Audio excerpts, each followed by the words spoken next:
An elderly man was watching TV when he suddenly realized he had won 60 million euros on his lottery ticket. Overcome with excitement, he suffered a heart attack and, with his last bit of strength, pressed the emergency alarm. The caregiver, Lena, arrived and found the old man clutching the lottery ticket. No one could resist the temptation of such a fortune, and Lena was no exception. Even if she split the money, she would still get 30 million and instantly become a millionaire. However, another caregiver, Mei, had a different view. She believed that people should have moral boundaries and that others' belongings shouldn't be taken. Just as the two were arguing, another caregiver, Ella, happened to pass by and said, "Whoever sees it, gets a share." Lena originally only wanted to pay 10 million as a hush money, but Ella disagreed, insisting on an even split, or else they would make the situation public. Before they could continue, the door opened, and the nursing home director and male caregiver, Joel, walked in. Mei thought the drama was finally over and quickly handed the ticket to the director, explaining the situation. However, upon seeing the winning amount, the director simply counted the number of people present. Mei was stunned. Looking at the excited expressions of the others, she still believed the money from the deceased shouldn't be taken,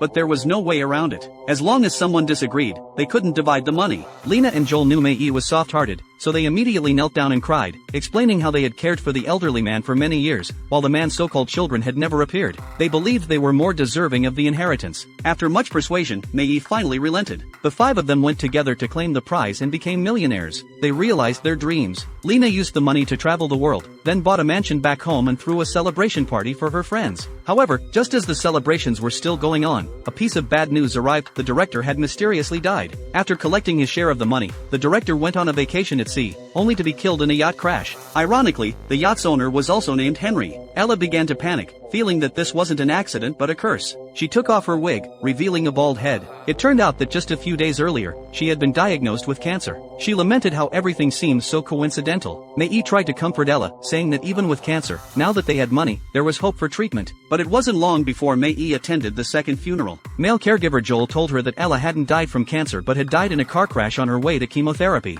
The car was a Ford, and the founder of Ford was also named Henry Ford. It was Henry's curse again. Joel began to fear and suggested that they return the money. Initially, Mei was unwilling to give up the money, but after enjoying a life of luxury, she had no desire to return it. In the chaos, Joel accidentally crashed into a stone and died on the spot. Even stranger, a delivery van with the name Henry written on it was parked right in front of Joel's body. The two became terrified and decided to dispose of the body, dragging it to a cliff to stage it as a car accident. While Lena was busy covering up the scene, Mei, with malicious intent, decided to deal with her as well. She pushed Lena's car off the cliff, ignoring Lena's desperate cries for help. Mei thought no one would ever find out, so she drove off in her newly bought sports car. However, she didn't realize that a crucial screw had fallen off the car.